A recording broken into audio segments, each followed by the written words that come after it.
Okay, so welcome back to Politics and Stuff. This is Conspiracy Theories and Chill, and we have spent about 25 minutes fighting through technical difficulties. So I am going to give people a chance. Hey, Nick, that's our guest tonight, Nick Reeder. He's here to talk to us about QAnon, and we're going to have to do it audio. I wanted to be able to do it video, but it just didn't work out. We were trying to fix it. But let's test the audio right now real quick and see if Nick is still here. Nick, are you still here with us? Yeah, I can hear you. Give me a second. I gotta. Can you guys hear Nick? Let me know. Someone that's here, like Ram or Paul. Yes, it's shareable now. Can you hear Nick very well? Because I can turn Nick up. So go ahead, Nick, and say something else so people can see if they can hear you. Okay. Hey, I'm sharing your stuff right now. Oh, okay. I saw it. I was watching your live, and I could hear myself on there. Okay, good. So you're clear? I'm gonna share the live right now. All right. All right, I'm going to do that too. Now, so I'm going to share it a little bit myself. Go ahead. Yep. I'm gonna make an actual post and say I'm live with you right now. All right, so this is Conspiracy Theories and Chill. And what we're going to do tonight is I have a special guest on the show tonight. His name's Nick Reeder, and he is here to talk to us about QAnon. I had mentioned on last week's show that I was interested in learning about the Q phenomenon. And Nick was good enough to offer to come on to the show and, tell us about QAnon. And because I know some of you don't even know. I ran into people at work today when they were asking me, what's tonight's topic? I was telling them we were going to talk about QAnon. They just looked at me like a deer in headlights. They had no idea what I was talking about. So some people have no idea what QAnon is. Some people are mildly informed, which is what I would consider myself. And then some people are followers. So I hope to bring in all different kinds of people to tonight's feed and have a discussion and learn more about this. I hope at minimum we at least learn something. So I'm going to share it right now. You go ahead and share it. Thank you so much. If you've been here for all three videos, you get a championship prize, a virtual high five. So thank you for being cool and suffering with us through those technical difficulties. I apologize for that. In the future, it'll get easier. The more interviews we do, the easier it'll get to line it up and figure it out. So I apologize, like I said, and we'll just move forward and pretend it never happened, right? That's right. Hey, man, we got to figure it out somehow. We got it working. That's all that matters. Yeah. Hold on. I got to turn you down. Can you still hear me? Yeah, I can hear you. Okay. I got to turn you down. There's going to be there's an echo. You hear that? I obviously won't be able to see any of the comments. So right. if you, I don't know I'll read them. I can read them to you. I usually comments or whatever. I won't be able to see any. So anytime you want to answer them or whatever, just step in. Okay. Are you guys hearing that echo? I hope not, because there's nothing. I don't think there's anything I can do about it. But let's see. Paul says loud and clear.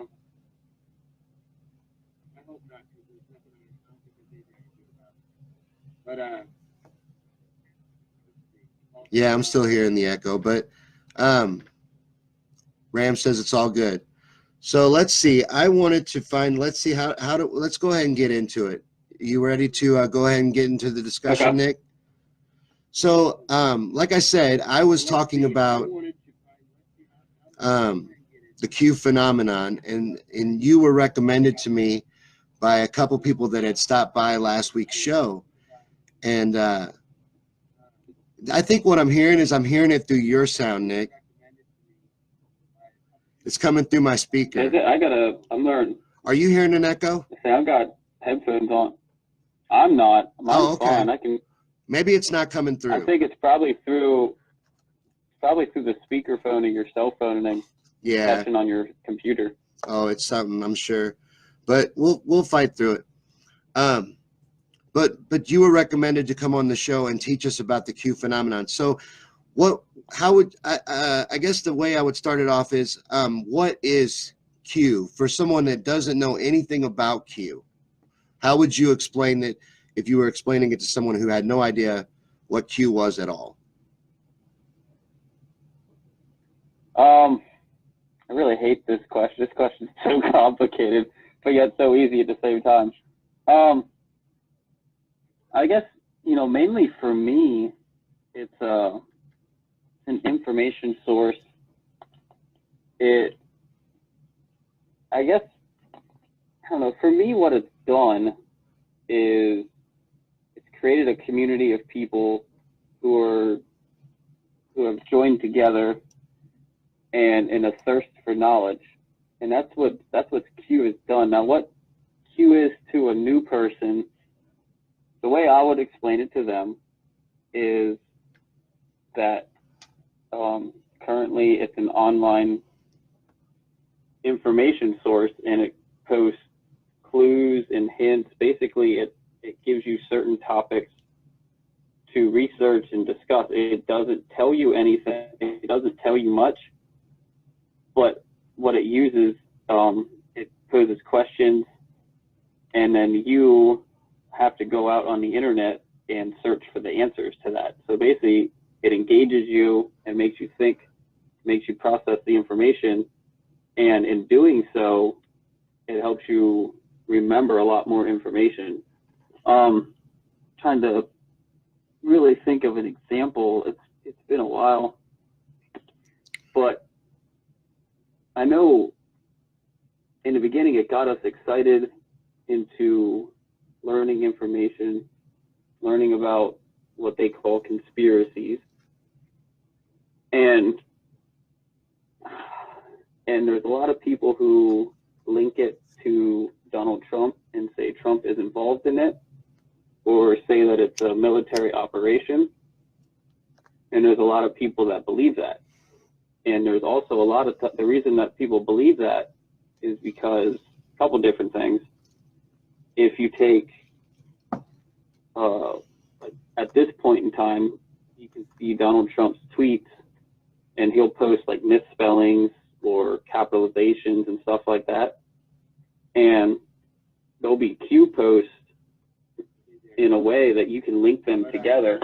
I know it's hard to explain it because it's very complicated, and this is like for more advanced people, but you can put those two together and it paints a bigger picture of what's going on. And also, Trump has used, or when you see him at rallies, there'll be people in Q shirts or Q posters, and you'll see President Trump actually point at them and acknowledge them. So it leads a lot of us to believe that Donald Trump is, I don't know if you want to say involved in it, because, he's definitely, without a shadow of a doubt, is very difficult.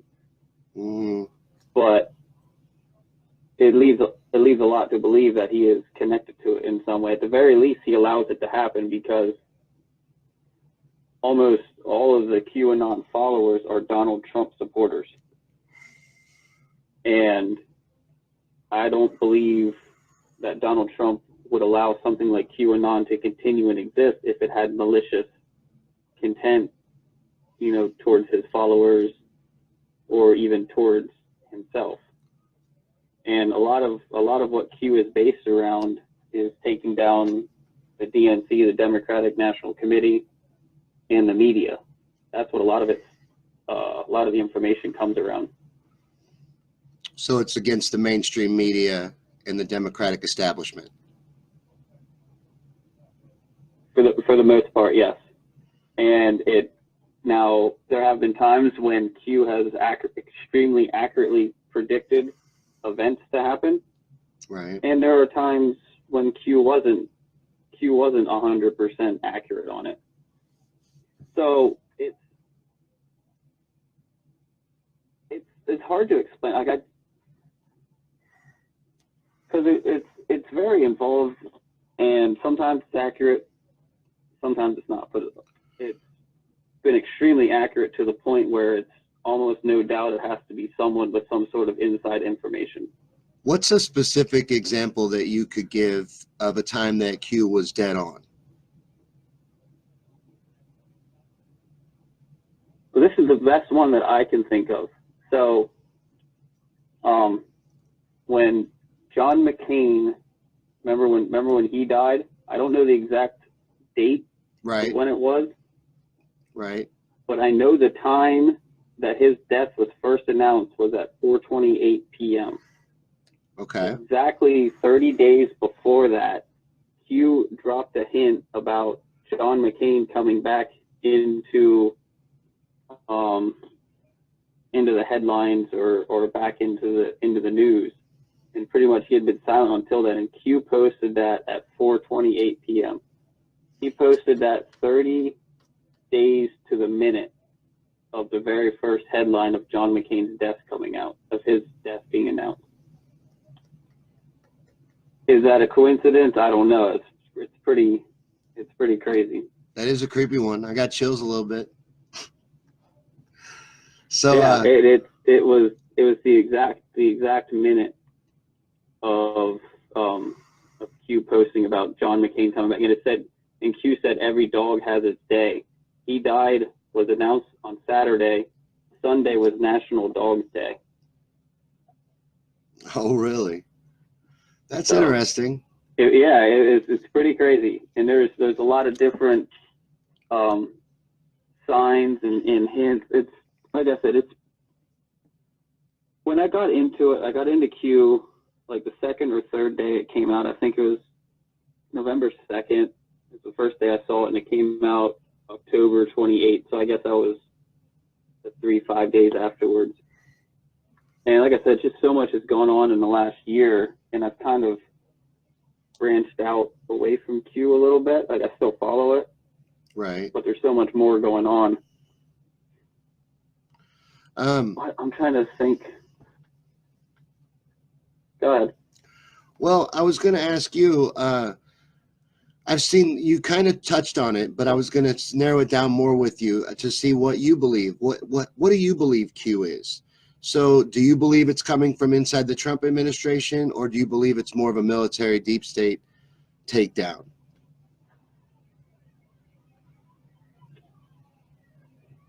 There's several different angles because I've really researched it a lot. Some of the accurate predictions and power off.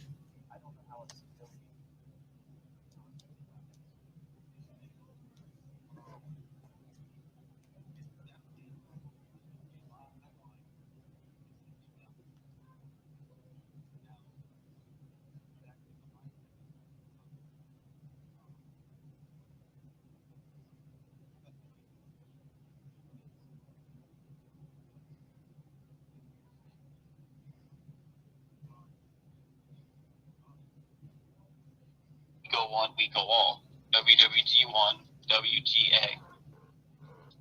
Now, General Flynn has signed a book with WWG1, WGA. He has... Oh, I'm getting some feedback now. You're getting feedback? Yeah, I am now. Are you? I had to switch to my phone because my speaker died. But is it bad? Okay. Can you? Is it still there? It's not too bad. Can you guys hear Nick? It like cuts in and out. Okay. I'm trying to figure out how far away to hold the phone from the microphone to keep it from feedbacking, because that's what it is. Okay. Is it still doing it? Okay. It's a little bit, but it's not too bad. If you can, but anyways, so another reason we think that General Flynn might be involved is that there was a picture of an American flag that Q posted. Right. And then within a week after that, General Flynn was making a presentation and that exact picture of the American flag came across on his presentation. Really? Yeah. Well, that's fascinating. I mean, that again could be a coincidence. You know, he could just pick the same picture, but it's a weird coincidence. And that's the thing. There are a lot of coincidences, but you know, a thing that Q says is how many coincidences does it take till it's mathematically impossible? Do you? I'm sorry, I didn't mean to cut you off. You're good. Do you think that Q is more than one person? Yeah. Yeah. So It's definitely. on these sites, so the posts happen on 4chan, 8chan, and it started on Reddit, didn't it? It started on 4. Q started on 4chan, and when it first started, it didn't even sign off as Q for the first 4 or 5 days, and then after that, it started signing off as Q at the very bottom. I don't know the exact date, but it eventually switched over to 8chan. Okay. But now on that site, can anybody post as Q? Can I call myself Q? You can, but the way the chans are set up is there's a thing called a trip code at the very top of each post, and that's basically because you know how it's anonymous posting. There's Right. names and stuff. Uh-huh. And according to the trip code, you have to have that to sign in, and with the trip code, that gives you your identification. And there's only, you have to have the password and everything to sign in under it. Oh, okay. So it wouldn't match that. You'd know right away I was a fake Q. Yeah, and it was a very distinct way that Q posts. Like Q basically just posts in questions. It's not written out sentences or anything like that. Right. And what I always say about people who are curious about Q, I'm like, don't go in thinking that, this is connected to Trump and this is a military operation. Go into it looking at the information and the information that it puts out and the questions that it poses. And if it resonates with you, then continue listening to it. And if it doesn't, if it's not your thing, I mean? Like I don't force it upon anybody. Right. Well, I find that you can't. People either wake up when they're ready or they don't at all. Your cognitive dissonance just gets triggered and you fight it off. Exactly. And Q unlocks some puzzles that you don't normally get other places. But there's millions and millions of other people who don't believe in Q, don't follow Q or whatever, and they know just as much, if not far more, than I know about the truth of the world. It's not necessary to sit there and read every single post and understand absolutely everything about it. Because it's like if you follow any one viewpoint, you don't get all the information. Q is mainly currently about the media, the DNC, and it gives some of the inner workings of the White House that you can't get anywhere else. It's just a different angle. So it's something that makes you research. Yes, 100%. And teach yourself. Teach yourself, and that's what I like about it. Right, and that is an enticing viewpoint on it, because I thought about it that way too. But the thing that holds me up all the time, and I'm going to get into this a little bit with you real quick, because you had kind of mentioned it, that a lot of Q believers and followers are Trump supporters. Do you happen to be a Trump supporter? Every single one. Yes, yeah, I am. Were you a Trump supporter before Q? Yes. You were? Yep. Okay. So, it wasn't Q that swayed you to Trump. What did make you want to follow Trump? Just that he's a Republican, or were you really into Trump himself? So, what made me really get involved, involved or intrigued by Trump, was I remember when he came out, it was like 2015, like late 2015 or whatever, he made some comments about building the wall, and that didn't resonate with me. But watching the response that the people had to him, I was like, oh man, I can't believe he said this. The media is going to destroy him. The people are going to turn away from him. And he gained support off of that. I was like, holy shit, there's something different about this guy. And that intrigued me to start. It took me a while to really like Trump, because I was like, this guy, he's either a sideshow or he's going to be a great president. There really was no in between with him. What did you think about? Did you watch Michael Cohen's testimony at all? I watched the whole thing. Did you? So what did you think about Michael Cohen's take on Trump's presidency, which it's honestly is my take on it actually too. My theory on Trump's presidency is that he never intended to win it. And Michael Cohen backed that up in his testimony by saying that Trump thought it would be the greatest infomercial in history. Well, okay. Now, I can see how people would see that because Trump is a showman. He's all that stuff. But Trump has gone back 30 years talking about potentially running as president. Right, but a lot of that time, though, he was a Democrat. So a lot of his views have changed just quite recently. Yes.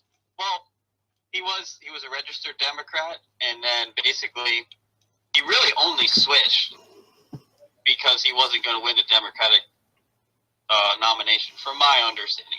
His views have changed, but he had no shot at taking out Hillary Clinton. No one did. Well, he did take out Hillary Clinton. Well, no one was stopping her from getting the Democratic nomination. I get what you mean. That's what I mean. Yeah, no, exactly. No, there was nobody stopping that.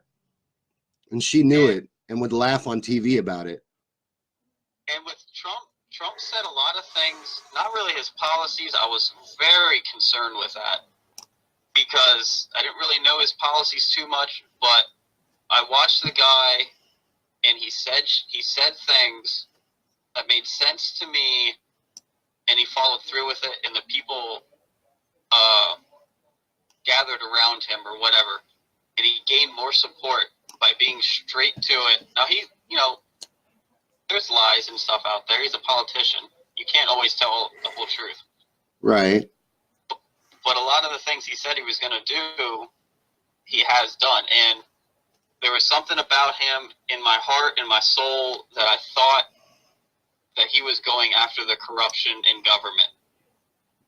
And one thing that he did, the main thing that he did that really resonated with me is that he opened up a conversation in America about politics. You can say what you want about Trump, but you and I are having this conversation right now because of him. Right. A lot of conversations in America about policies, even things in society have been because of Trump. Not even if he brought it up, but he made it like he got rid of some of the political correctness in America. Oh yeah, and I could definitely agree with you there. Yeah. No, and a lot of people wanted that. It appealed to a lot of people. You're right about that. And he spoke to a lot of people because he spoke to me. I don't know about. I think you are a Bernie supporter, which is fine. I am. But my point is, I watched Bernie was my choice for the Democratic. I thought he would be the best choice for that. Oh yeah. For the Democratic side. Absolutely. But Trump spoke to people like myself who looked at politicians as liars and thieves. And you might not have liked what Trump said, but he said it, and he meant it, and he did it. So if Bernie would have been the nominee, you would have still voted for Trump? Yes. Okay. But I wouldn't have been as against Bernie Sanders as I would Clinton. Clinton was a piece of shit. She still is. No, she's a terrible candidate, and she's got a kill list that's like 100 people long. Yeah. I do have a question. I wanted to ask this question once I found out you were a Bernie supporter. Do you believe Hillary Clinton stole the nomination from Bernie Sanders? Absolutely, 100%. 100%. Okay. Yeah, Bernie won the I figured Democratic you nomination would. by a lot. Yeah, I don't know if Trump would have beat him. I don't think Trump would have beat him, and I don't think Trump will beat him in 2020 if he gets the nomination. I think the only obstacle to Bernie being president is getting the Democratic nomination. I really don't think Trump wants to run again. Bernie lost a lot of support. A lot of I argue with more. Bernie supporters. I know that. I know. Isn't that weird? Now, whether Bernie can sway them back, I don't know. But a lot of people who are Trump supporters are sick and tired of government corruption, and they saw what Bernie Sanders did after he got screwed. What did he do? He sided with Hillary Clinton and decided with. He backed the Democratic nominee. Well, that's what he said he would do. Oh, and he went after Trump for Russia collusion, and he's saying some dumb things. But I think it's just because he's pressured. I think he's pressured, and then I think another reason why he goes along with a lot of the narrative stuff is because he's the Democratic outreach chair, and to keep that position, I think he has to toe the line a little bit. And having that position allows him to run for president for 2 years basically for free. He's on TV almost every day. Yeah. He went from when he went against Hillary Clinton, he closed a 60-point gap, went from being an unknown politician to the best known politician in the country, and is still the most known politician. He resonated with the people. I mean, like I said, there's policies that Bernie Sanders has that I definitely don't agree with, but I didn't feel he was as shitty as pretty much any other politicians, even on the Republican side. Right. I didn't really like any. You know, I'm not a Republican. I guess I'm registered as a Republican, but I don't care about party. Right. Neither do I. The two-party system needs to be abolished. Yeah, it's just divisive bullshit to separate us. Yep. No, it's just that's another way they keep us from having real progress. It's a divide and conquer tactic. I have a question. You kind of touched on it, but just getting back to Q, what are your doubts of it, or what stopped you from following it, or why do you think it's, I don't know, whatever you think it is? That's a good question. That's a really fair question, because it's a very interesting conspiracy, and I'm a conspiracy guy. So why didn't I go down this rabbit hole? Because I can't see any positive qualities in Trump. And that's just, it's because of his entire life. I'm not talking about his political history even. I'm not triggered by him. I don't have Trump derangement syndrome. I see a narcissist when I look at him. I see somebody who really only cares about themselves and what they can do for themselves. I don't believe he has these great intentions. You haven't brought it up, which I'm kind of surprised, but a lot of the Q supporters believe that he is going to bring about these massive arrests and bring down the whole pedophile elite. So he is destroying some human trafficking. Now, I will give you that his arrest rate for human trafficking is so much more than every president before him. It shows you there was no focus on that at all. Yeah. Yep. That is true. Well, see, here's the thing. When it comes, look, I'm a conspiracy theorist, but I am also a very extreme realist. And all this talk about these mass arrests and all this stuff, it just doesn't make sense the more you know about the system. You can't go in there and arrest these people publicly until the public is ready for it. Because the media's already painted a picture of Trump that if he were to arrest, say, Hillary Clinton right now, the media would destroy him. The public would turn their back to him. I don't know. And you think? All these public arrests, we're at a turning point right now where he might be able to get away with it, but it would cause some severe civil unrest. Like, the mass public has to be screaming for these arrests before they're going to happen, before you're going to get perp walks and all of this stuff. So, do I believe there's things happening behind the scenes that we don't know? Absolutely. I mean, we are even like there is stuff that I knew from Q, and then it would take about 6 months until it come out on the media. Oh, the So, media you is gotta trash. No, the media is trash. I hate the media. But I'm saying is that shows that the information coming out from Q, it's just a couple things, not everything, was 6 months ahead of what's coming out from the media. So that means that Trump and the administration is, I would say, at least 6 months to a year ahead of any sort of other information that you're going to see. So, I mean, you got a year's gap by the time anything hits the mainstream media after Trump has already decided in the administration. It's kind of hard to understand. It took me a while to really get that. Right. But when you look at, like, say, what was it? Oh, damn. I can't think of it offhand. Oh, okay, here's one. So, Q posted about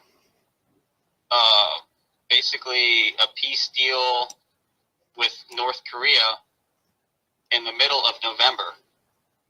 It took, what was that, like 6-7 months Mm-hmm. until it came out into the media. So that means that Trump had already cut a deal at least 6 months before it came out into the media. Right. So that's what I mean. There's things that's going on that take months, even years, for the public to see it. If we see it at all. If we see it at all. So we don't know how far along his administration is. Like you're a conspiracy guy. Right. So by the time, I'm trying to think of anything specific. What'd you say about space? Anytime that we hear about space, like Elon Musk is talking about going to Mars right now. Right. Have you heard about that? Uh-huh. Yeah, he's talking about landing on Mars. Well, if he's talking about it, that's already happened. It's like very slow disclosure. It's how they operate. Right. They say what they say that we're like 50 years behind in technology by what they actually have. Yeah, that's what I'm getting at when it comes to the media. Like right there, that's a perfect example. Is say the government, like the cell phone you and I are talking on right now. Yeah. This was developed 30 years ago that the government had it. It took 30 years to come out to the public. Right. So they are already 30 years advanced past that. Whatever the hell this phone, whatever the next thing to come out in 30 years, they have that right now. Oh, I think you're 100% right about that. And that's what I was getting at with the news, is that things have happened and then it takes a while for it to come out on the news or anything. Right. Public knowledge. Yeah, well, you can't get truth from the news. You got to find truth for yourself. And even then it's hard. I hate the media. The media is my biggest enemy. The mainstream media is our biggest enemy. By far. And it's a weapon that's used against us all on a daily basis. And the only way to fight back against it is to unplug from it. Absolutely. And that's the only way. I've done that for years, and it's weird. The longer you're away from it, the better you feel. It's designed to create fear, anger, anxiety. Yeah. Everything they do to us is to base on our fear. Yeah, the CIA infiltrated the media way back in the 50s, and the CIA is way into mind control. MK Ultra never stopped. They still do it. They still do it. Yeah. Well, my friend made a good point. Is that people think that MK Ultra is done in a lab and all this stuff. It's everywhere. It's on my cell phone right now. It's everywhere. It's on a TV. It's used against us en masse. Oh yeah. The ads that you see, just everything. It's a form of MK Ultra. It's not like it's just in a lab and they're stabbing you with needles and turning you into zombies and shit like that. That's what a lot of people don't get that. Well, it was that, but it was more than that too. It was all that and more. They've found every way you can to manipulate the human mind and body. Yep. And they do it on a And- regular basis. And like, I'm going to shift gears a little bit here, but I want your viewers to see this. You're a staunch Bernie supporter. I don't support Bernie. Right. I support Trump, and you hate the guy.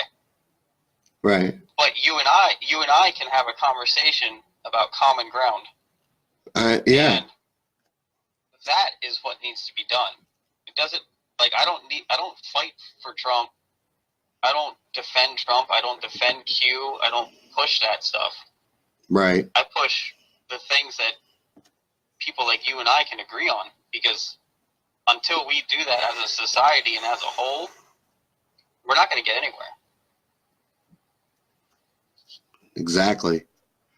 That's the most important thing, is for us to find our ways to unify, because all this petty divisiveness is only to keep us separate and to keep us weak, because our real strength is in our unity.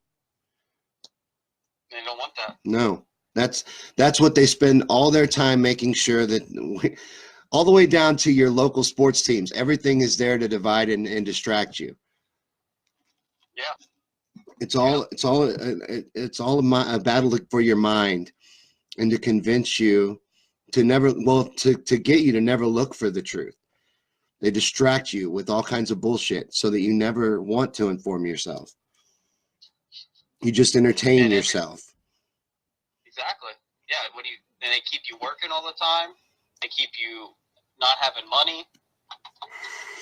It's the whole system is just designed to dumb you down, keep you part of the system so you can never get out. It's disgusting. Yeah. It's modern slavery. Slavery never ended. It was just reimagined to include us all. It was. Well, and when you enslave someone's mind, you enslave them forever. They can't get away. Enslave your mind and enslave you with debt, and just enslave you to the system where you're dependent on it. Yep. So I have another question. We talked about Cohen just briefly. Uh-huh. Did you watch? How much of it did you watch? I watched all of it too. I sat Okay, through most of it. Well, all of it. I did get up to take the dog out a few times, but what were some of your main takeaways from it? well, for one, I felt like he was a dishonest man who was telling the truth. I feel like he is a professional liar, and he was honest about that. I feel like he was telling the truth about the things that he talked about.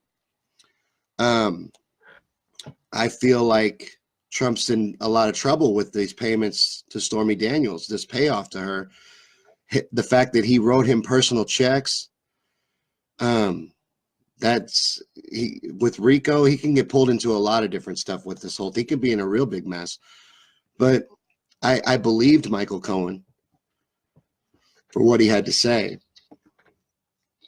Yeah, I did. I believe some of the things he had to say. Some of it was covering himself. But the main takeaway that I took, and there's going to be a lot of people who don't like me saying this as a Trump supporter and as a Q supporter, one of the main things that Michael Cohen said that really resonated with me was that he said every employee for Trump is expected to lie for him and to protect him. And you don't believe that? No, I do. 100%. I do too. And what people aren't going to like me saying it is that there's a lot of Trump supporters out there, and I talk to them daily, where if I make a post that's even somewhat negative towards Trump, I get attacked. I'm sure you do. Like, that's my one beef with the Q phenomenon is if you go against Q or if you go against Trump, the people come out and attack you. And even if it's complete truth, they still attack you. So what Trump has created is a bunch of people who defend his honor and attack everybody else to defend Trump, which I don't like. That doesn't make us any different than the extreme liberals who attack us or defended Obama. Anything, about everything he Right. said. No, you have to be able to hold these people accountable. It's a form of brainwashing. Mm-hmm. and I don't like it. And Well, what it is part they of it. make you become part of a team, and you don't want your Yeah. team to ever be talked bad about. And it's scary. But we got to Because- understand that these people are representing us and they work for us. So you definitely have to hold them accountable. That's our job. Yeah. We can't expect for anything to change if we don't ever hold these politicians accountable. That's how it got to be the mess that it is. Yeah. Absolutely. And I see it, and I'm very early in on it because, like I said, I've been very involved in this. This is pretty much all I've done for the last 2 years. And I have a pretty decent following. That's all I talk about. It's all I do is talk to the people in the community. And I see it happening. Is like I understand it because you got to understand Trump supporters. As a lot of Trump supporters, they see Donald Trump as the only chance of getting America back and away from politicians. So I do understand that if someone like me who supports Trump comes out and says something anything bad against him, they take it as an attack. And as an attack from someone who's supposed to be supporting him. So it feels like you're betraying them. So I do understand it, but it's very scary at the same time because people don't take in facts from both sides. Right. And you have to look at things. Everything has sides to it. And, you got to look at both perspectives to make sure to get to the real truth of any matter. You have to look at it from multiple sides. And you have to be able to question people. I could say the same thing about a lot of rabid Bernie supporters. You can't say anything negative about Bernie. Or if I posted something where I question something Bernie does, I don't always agree with Bernie. If I question something Bernie does, right away people are, oh, you're attacking Bernie. No, we need to be able to hold these people accountable.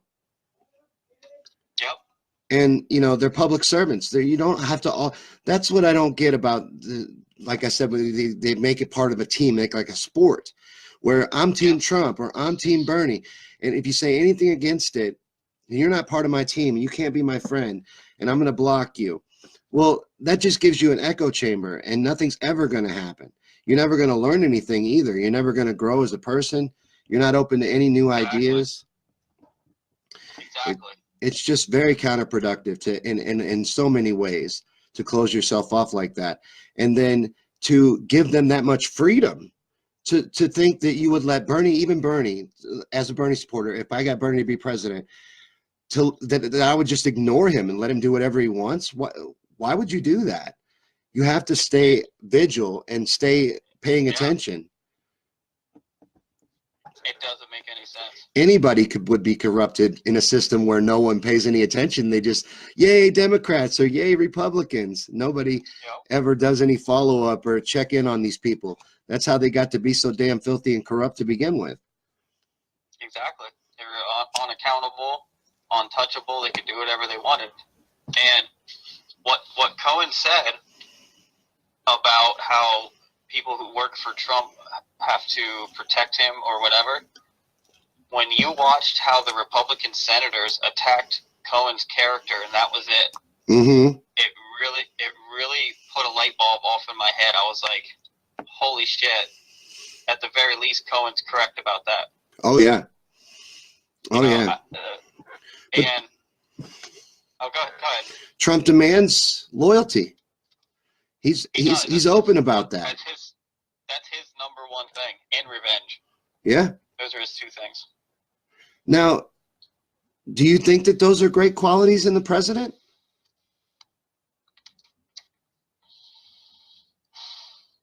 Loyal? I don't. It depends how it's used. But there's, like, the way I see it currently, for his revenge thing, I like it currently because he's using it against human traffickers and the corruption in some of the DNC. Right. So I do like it on that, but the problem is, once you get past that point and the public wakes up enough and he doesn't stop that, that becomes very scary. Yeah. As if he can't.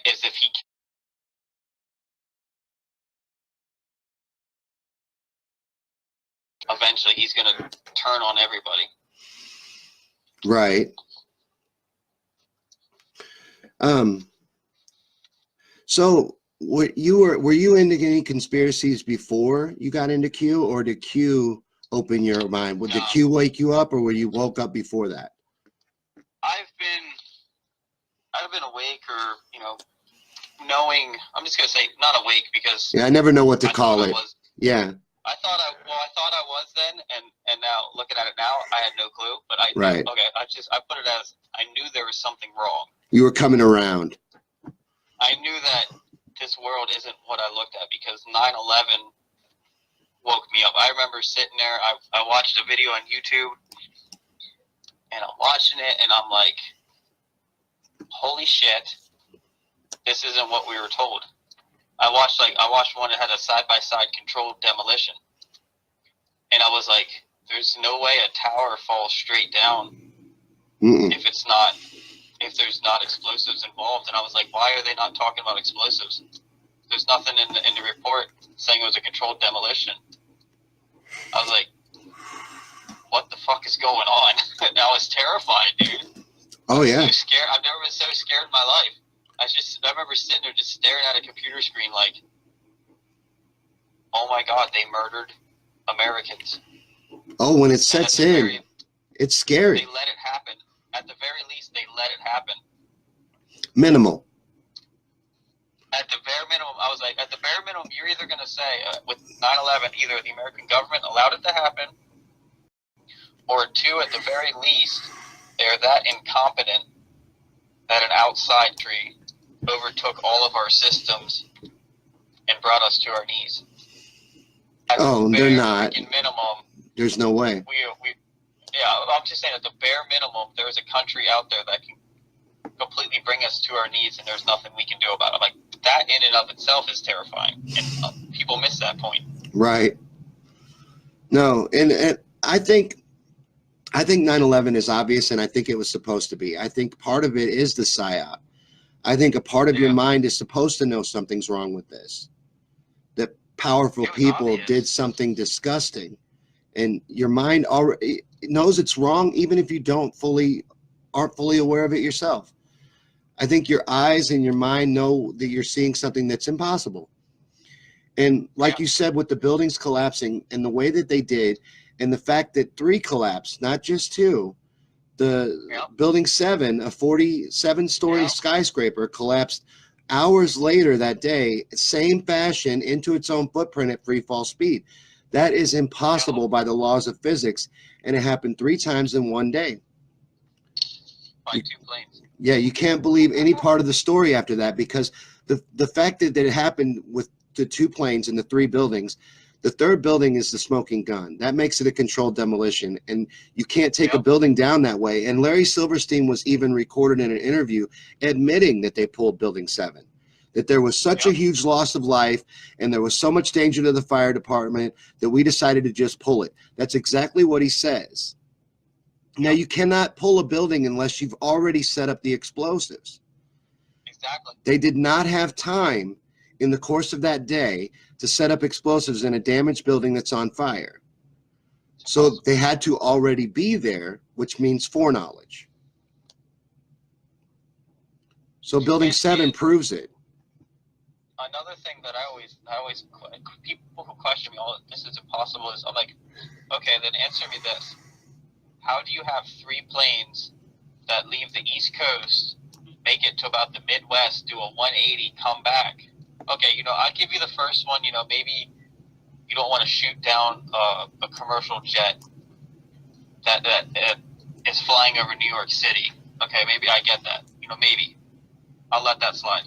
Right. But the second one that does the exact same thing and it's flying towards New York City after it got hit an hour later and there's no intervention, how do you possibly explain that?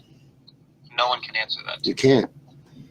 The biggest military budget on the planet, the best Air Force on the planet, the most protected airspaces on the planet.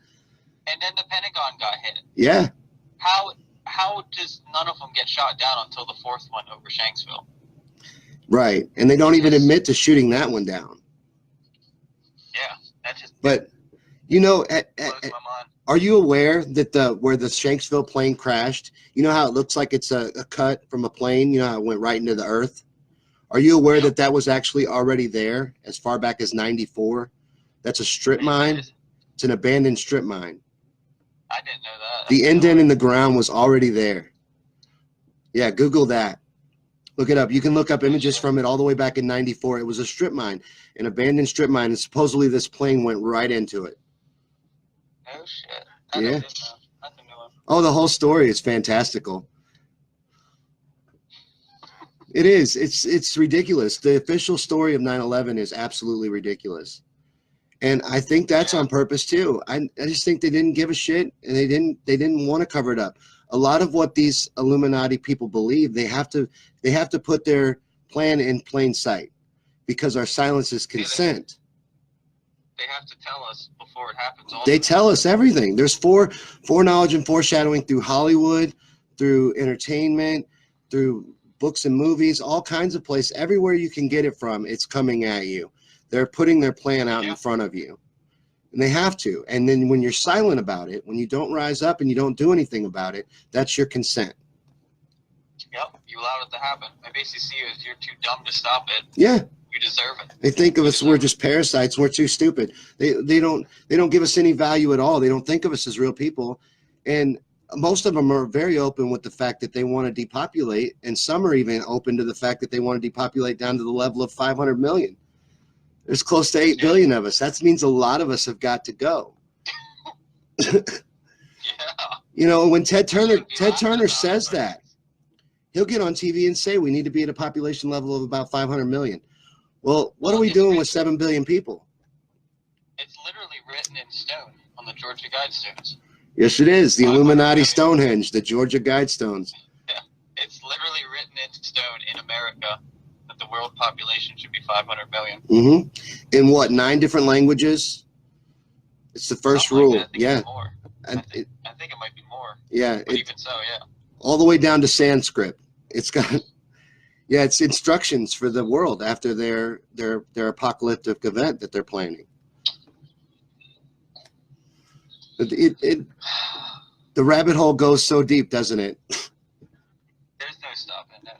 No. There's no stopping the depths of this rabbit hole. Every time I think I know, I find something different. And I'm like, I know nothing. Oh yeah. There's been so much hidden from us, and we've been deceived in so many ways that digging through it would literally take forever. You'd probably you could inform yourself and you'd probably still be blown away. We don't know any history. We don't know history. They wrote history. They wrote it to however they wanted. Yep, it's all been recreated. It's all recreated bullshit. Just the version they wanted us to know and accept. We know nothing. We don't even know about ourselves. We don't even know where we come from. We don't know our health. You know, we don't even know ways that we can actually heal ourselves. They don't tell us that. They keep it from us. Mm-hmm. And they keep our mind's potential from us too.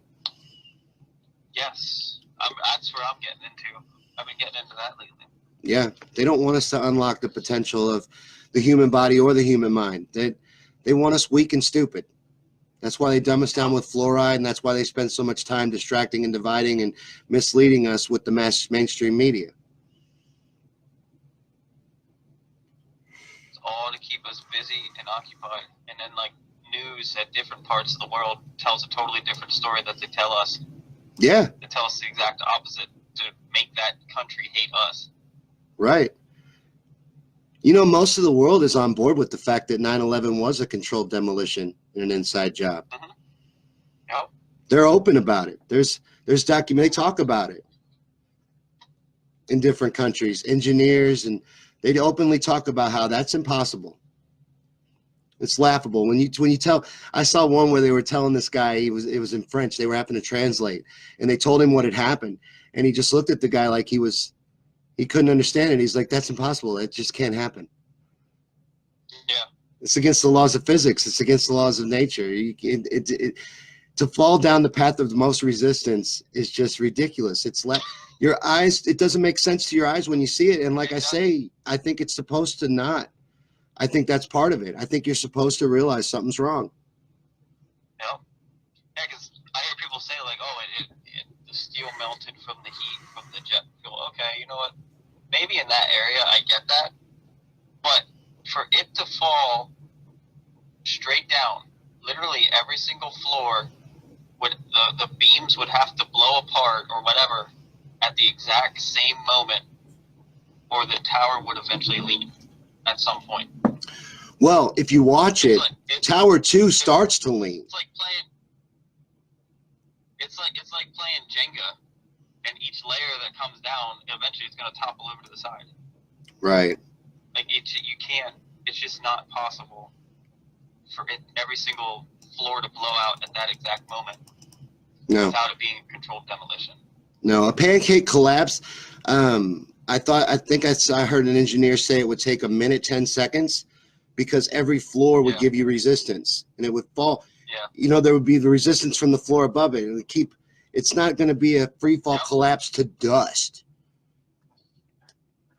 That building collapsed to dust, and then you could see, like, there was a beam that's probably 35, 40 stories high after it's all dust and on the ground, and it disintegrates. That's a steel beam. What's disintegrating it? I have a question. Did you ever go down the theory of a mini nuke being used at 9/11 in the towers? Yeah, and I've also seen the theories, and this is, I think, a little bit more compelling than the mini nuke, is the direct energy weapon was actually what was used on that as well. And the beam, the specific beam I was just mentioning, is one of her main points in her presentation about how you can watch it disintegrate. Well, I have two things on that. First one about the mini nuke. I have a video I'll have to send you where they did testing in the desert with it, and the mini nuke, when you watch it explode, the top of it, it literally looks like the top of the tower when it blew off, like the pattern of the dust that flew off. Oh yeah, it looks the same. And the mini nuke drove a hole 90 feet down into the ground, so it very easily could have gone all the way through, because there's testimony saying that there was a fireball that came all the way through all the elevator shafts, and that blew out the elevator shafts. Willie Rodriguez talks about that. He was a hero from 9/11, the janitor that unlocked all the buildings. Yeah, he talks about that, the explosion and the fireball, and there was a guy that came up to him with his skin hanging off him from the basement. Yep.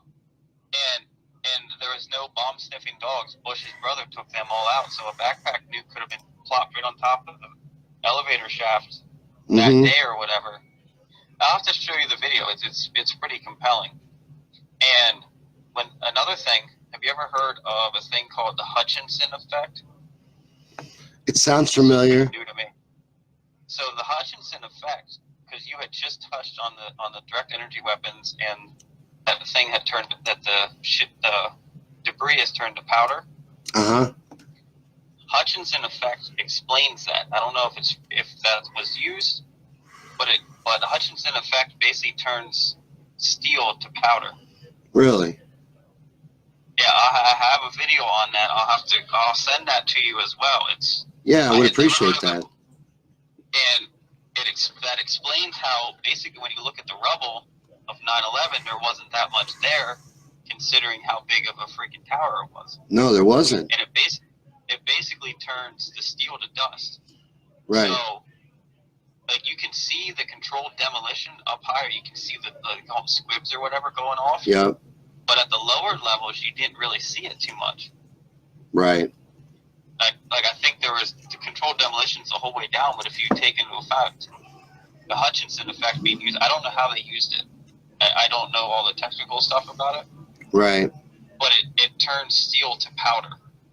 It basically just disintegrates. That's interesting. Yeah, definitely send me that, because I'm definitely interested in looking into that. That one blew my mind when I saw it. I was like, holy crap, that was used. There's definitely more to the story. It's definitely not what they told you. I can tell you that much. That's the only thing. That's why I always tell people about 9/11 is I can tell you who didn't do it, and that's 19 guys and a guy in a cave in Afghanistan. That's who didn't do it. You know, most of those people on the terrorist list are still alive. They aren't even dead. There are 11 of them. No. They're alive and well in their different countries. They're not, and they've never modified the list. That's how much they think of us. They think we're stupid. But I do have to hop off here soon, but I do want to end with one thing about Q, whether people believe in it or not, or, you know, whoever created Q, to me it doesn't matter. So, what Q created was millions of people with an absolute thirst for knowledge. And it created a community of people who all they care about is taking down the corruption and taking down the media and the political corruption. And with people that have like the biggest hearts, like they restored my faith in humanity, is these people who follow Q. Right on. Well, I can definitely see why it's something that you like, and I see a lot of what you like in it. You know, I like what I learned from you. I like the research angle part of it. I like that it encourages you to look into things for yourself, because that's the only way to real truth. All it does is kind of give you a starting point to some things to look at. And you know how it goes. You look at one thing, like, oh shit, and then you find something else, and then you find something else, and it turns into a giant snowball. Right. That's what Q did in the very beginning. And Q made it absolutely exciting, because I started posting about it on Facebook, and then I would find someone else who posted about it, and I was like, oh shit, did you hear about this? And then you would just go from, I found someone who posted Q stuff, and I would comment, and then I would just send friend requests to those people, because it was fucking exciting to me. Right. I was like, this is awesome. I found people who talk like I do, who understand things that I do, that I can talk to about things like this. And it morphed into something absolutely huge. Well, the Q phenomenon is definitely huge. So I thank you for coming on today and explaining QAnon. I know I have a better understanding of it, and I appreciate what you've taught us today about Q. And I'm actually inclined now to look into it deeper myself. So you've at least swayed one person to look into it. And that's, you know, and if you don't like it, that's fine. I just, like, the website is www.qanon.pub. That's the website that I use. Okay. There are a couple other ones, but I can't think of them. And what is that? They archive the Q posts? It automatically archives Q posts, because you can get them straight off the 8chan boards. Right. But I don't really go on the Chan boards, because there's a lot of bullshit on there. A lot of people just talking crap or misinformation to mess with people, a lot of shills and stuff like that. So I wait, the Q posts, they come out and they're automatically generated onto these websites. Right on. So that's a good one to follow, the one you mentioned? Yeah, qanon.pub. Right on. That's the website that I use. All and right. like I said, man, you might find it interesting, you might not. That doesn't matter to me. I don't push anything on anybody. I found it absolutely fascinating. And what it did, another thing it did is it taught us how to research. Taught us how to look for things. Like, I read the Q post now, but before it was my main source of information. Now I go out and I find whatever I want now. That's good. And it taught us, you have an understanding, so it might not do that for you. Right. But it was millions and millions of people it taught how to research. It taught people to get excited about, not conspiracies, but speaking truth, and it brought confidence to people to talk about it. Like, I talk about this shit openly now.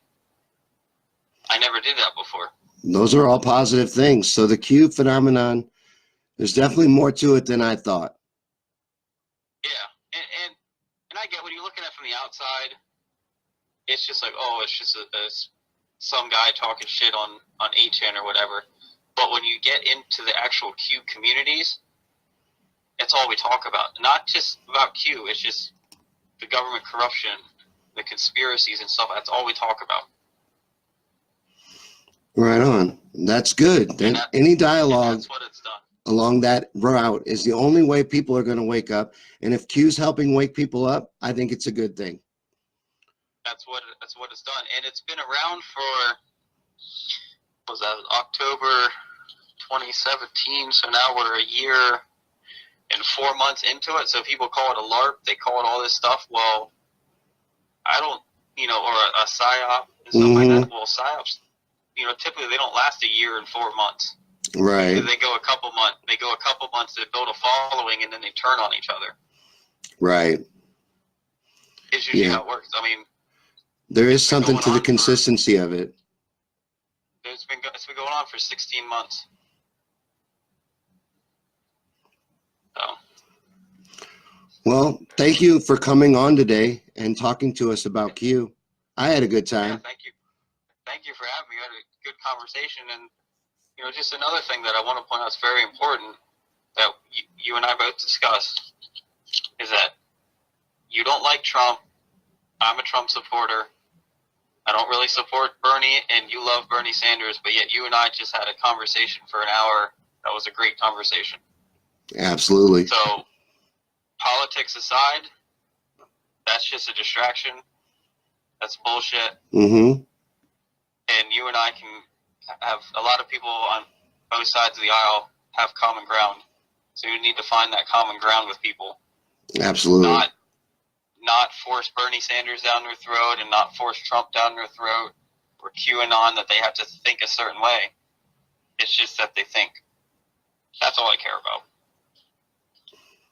That's a great philosophy. I totally agree with that. Yep. Well, would you agree to come back on maybe sometime and talk about something else? Absolutely. Absolutely. Good. That's good to hear. Absolutely, buddy.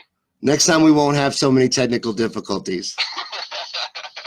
But thanks for coming on, Nick. And I know you said you had to get going. I was about to wrap up too. So I had a really good time, and thank you for being on the show.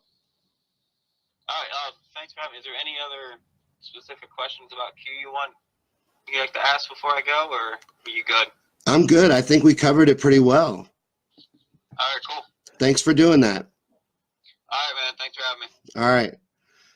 All right, guys. That was Nick, and he was here to teach us about Q. Hopefully that was informative for you. It was informative for me. I learned a lot about Q. I hadn't really opened my mind up to it very much. I knew about it. I was aware of it. I knew it was something going on, but I hadn't looked into it all that deep. So that was a learning experience for me. I hope the audio was decent for you guys.